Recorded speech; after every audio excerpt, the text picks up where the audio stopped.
Mr. Nutter said, my record indicates that this was approved actually in 2015 rather than 2012. Maybe I'm wrong about that. But in any event, this was initiated, I understand, in response to various residents and businesses and developers seeking the ability to have natural gas. And so they've come in, the IES rates that are in effect in Lower Sussex County now, or in a portion of Sussex County, they want to use throughout their territory. So we'll have to have hearings to determine that. Deadline for intervention, according to the order that you're looking at here, will be February 23rd, 2018. And the commission requests that you do adopt order number 9171 in this matter. Any questions of Mr. Willard? Public advocate has nothing to add. Thank you very much.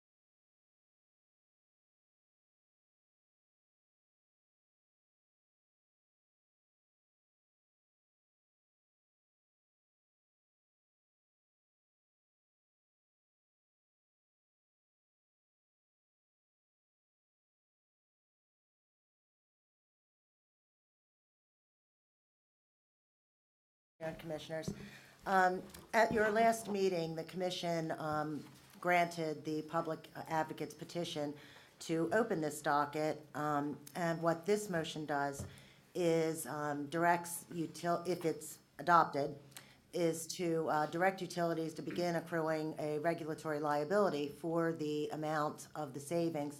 This is to avoid a retroactive rate-making argument later down the road. If we do not get the commission's approval to approve deferred accounting for the amount of these savings, we would not be able to reach back and get those savings from the time that the Tax and Cuts and Jobs Act became effective. So what we are asking is that the utilities that are subject to the commission's regulation be directed to create that regulatory liability so that when the commission ultimately decides how the reduction in corporate income tax should be dealt with, it can be dealt with, and that ratepayers will not be penalized because they've missed out on the time between the enactment of the Tax Act and whenever the commission makes its ultimate decision. Thank you. Any questions? Okay, Mr. Walsh? Chair, staff does not per se oppose the order, but in substance, I think it's a matter of, in terms of timing, we question whether it's a little bit early without having had the March 31st informational filing. I think there could be more to it than just regulatory liability accounting. If I've asked Mr. Willard to hand out some information which I think is helpful.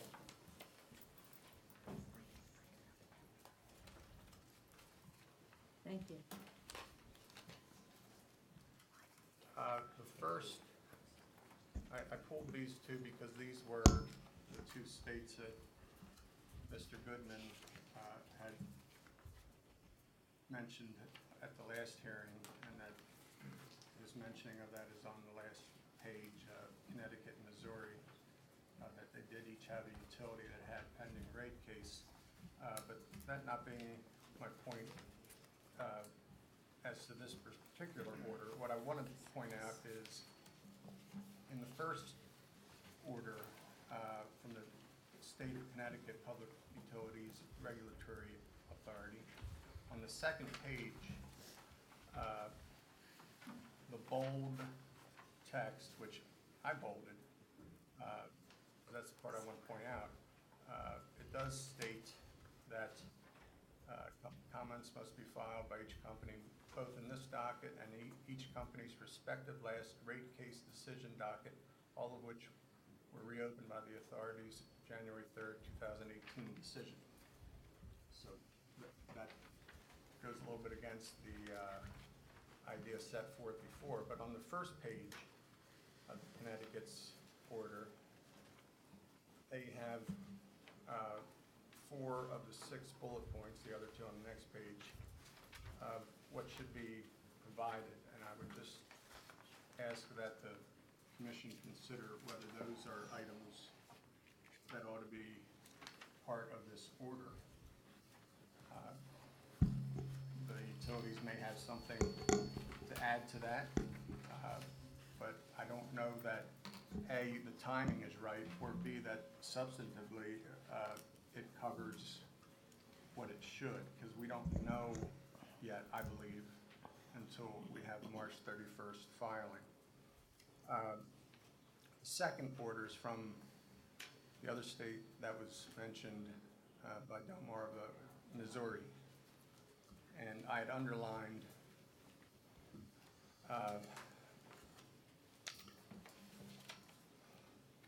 the date at the top, which staff of that commission filed a motion asking to reopen the proceeding and investigate the effect of the recent Tax Act.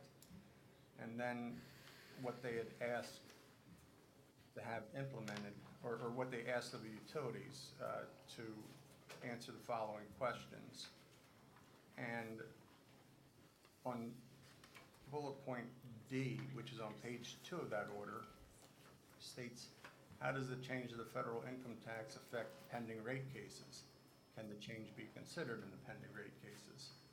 So that bullet point and some of the other bullet points mentioned in there, I think are a little more inclusive than just a regulatory asset, and perhaps should be considered by the Commission as to what is implemented, and it should be implemented once we have the information. That's staff's position.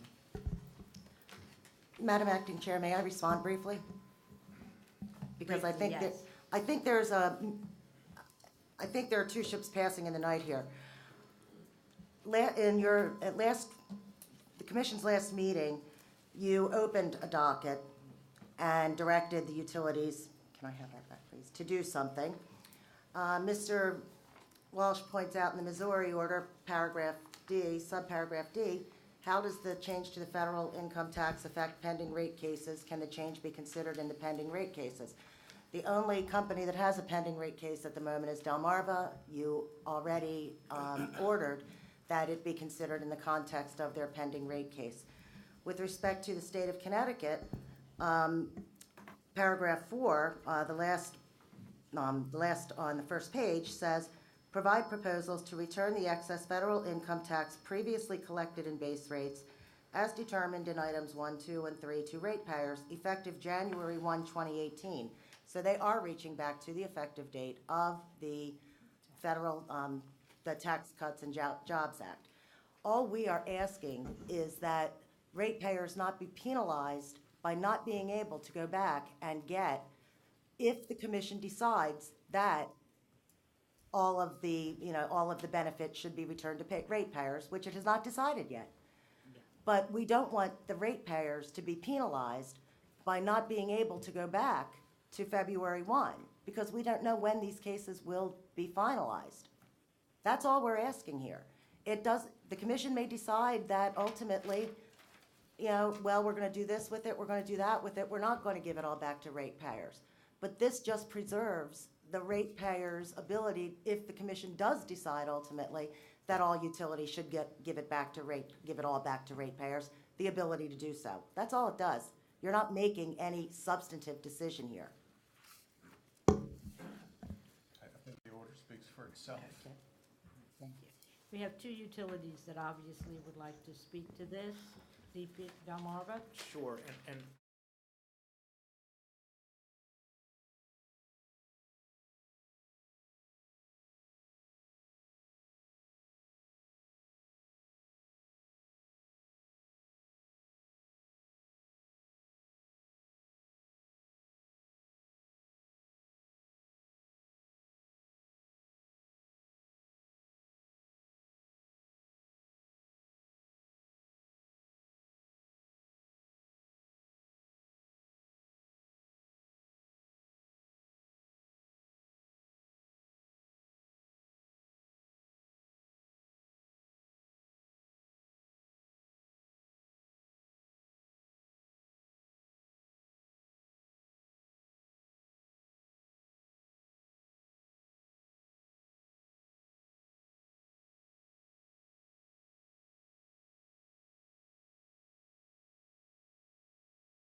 of course, it is endorsed to the extent that we want to give back to the ratepayers what is appropriately due as a refund due to the tax acts. We support that completely.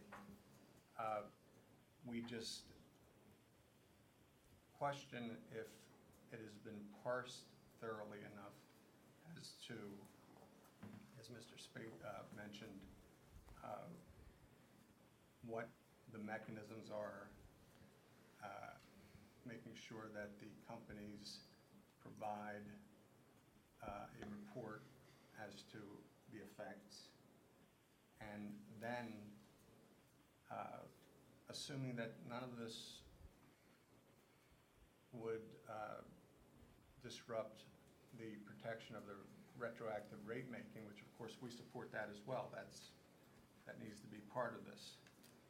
But it's a matter of asking the commission to consider, is this the right time, and is this the correctly worded order to carry out what we all want to have happen? Keeping in mind that on March 31st, we're going to get these reports. So it's support.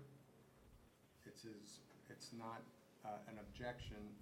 It's more a request of the commission's consideration of whether some clarity is required. And temporarily, clarity may be dependent on what's filed, which hasn't been filed yet, March 31st, of course.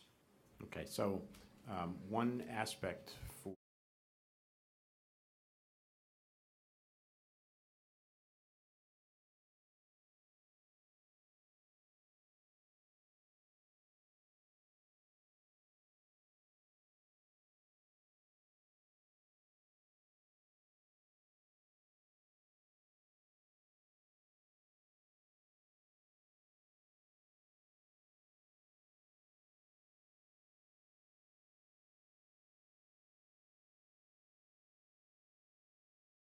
We'll decide that after they get whatever the utilities file on March 31st, and for Delmarva in its rate case.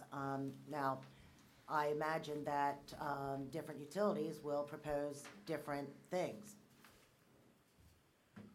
but it What the sounds commission, what the commission did decide was that it was appropriate to open up a docket to consider whether ratepayers should get the entire benefit of the reduction in the federal corporate income tax rate. so the way I'm looking on this is more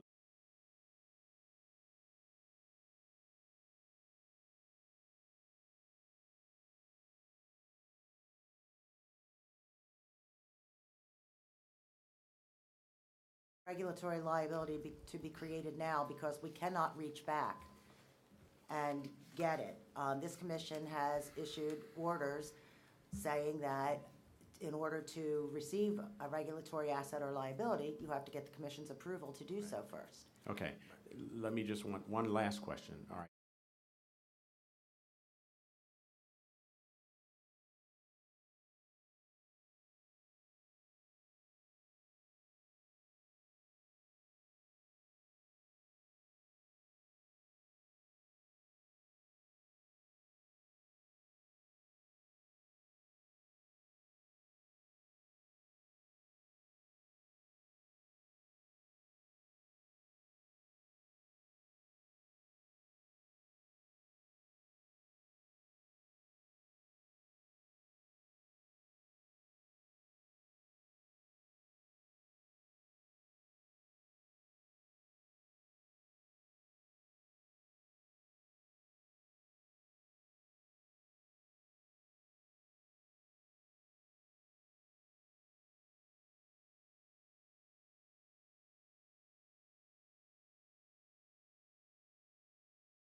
And there might be that case in other companies, because it's usually the smaller companies that see some of these effects more quickly. You know, small adjustments make big changes in financials.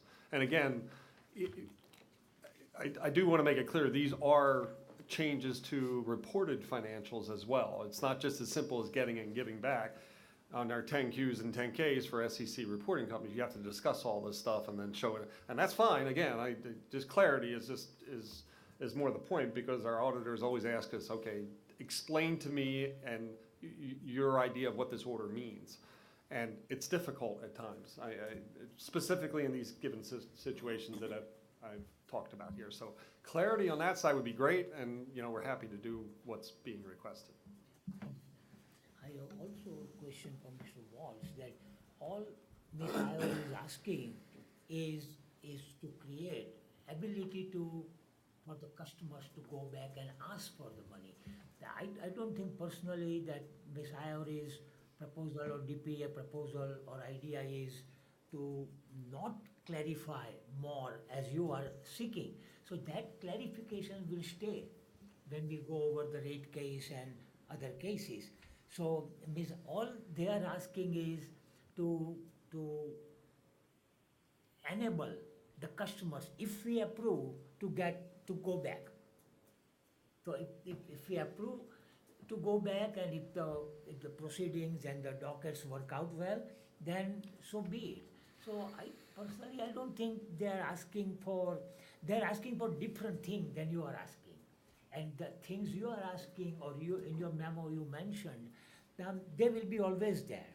So I think that Ms. Iyor's or the DPA's order is very, very different, and I support that. So But we support it as well. It was just the added consideration is all we were asking, and understand. Commissioner, Yeah. sounds like it's been considered, and I appreciate that. Yeah, understand. Commissioners, may I ask a question? Yeah. I'm just wondering, usually when the commissioners get something like a staff memo, it's listed on the agenda.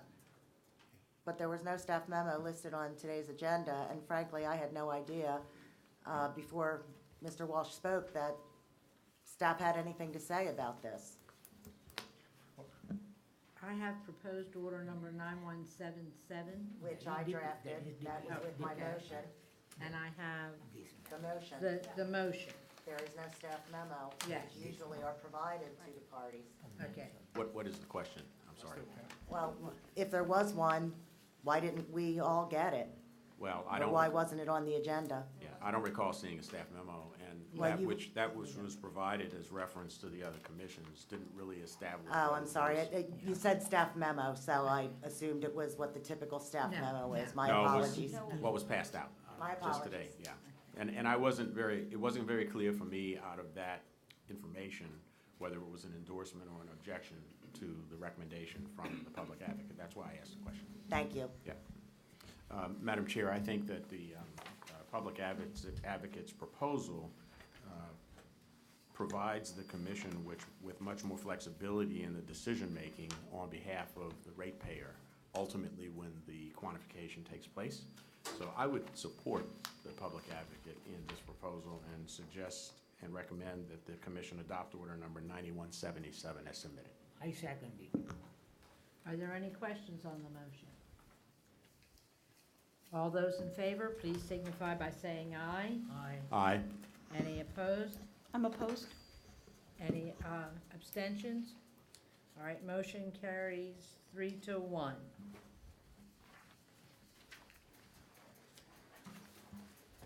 All right, and now we are in the matter of the provision of standard offer supply to retail consumers in the service territory of Delmarva Power and Light Company. And these are bids for tranche 2. Mr. Willard, I believe this is yours.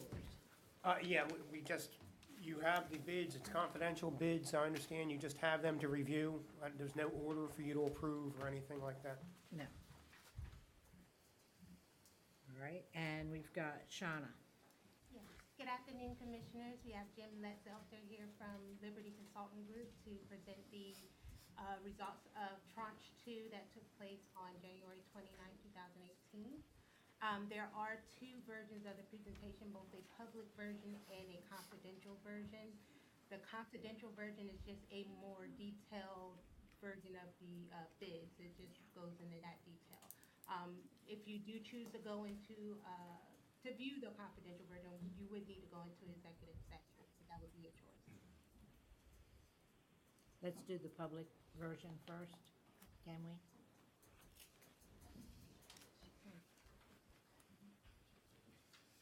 Good afternoon.